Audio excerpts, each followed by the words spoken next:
عجیب سا خواب تھا. وقت کا پتہ ہی نہیں چل رہا تھا. کچھ خبر نہیں تھی کہ صبح کا دھندلکا ہے یا شام کا ملگجا سما. میرے گرد ایک کوہرام سا مچا تھا. صدمے اور دکھ سے بھری ہوئی بہت سی آوازیں تھیں. میرا گھر لوگوں سے بھر گیا تھا اور گھر میں موجود ہر شخص اشکبار، ہر دل نوحہ کنا تھا. عجیب افراتفری کا عالم تھا. لوگ میرا نام پکار پکار کر بین کر رہے تھے. میری چارپائی کے گرد بہت سے لوگ جمع تھے.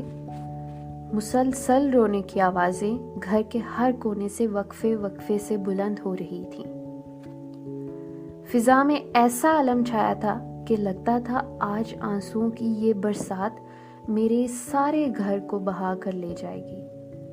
غم و اندوہ کے اس منظر کا مرکزی کردار میں تھا، جس کی چارپائی کے گرد سب رو رہے تھے.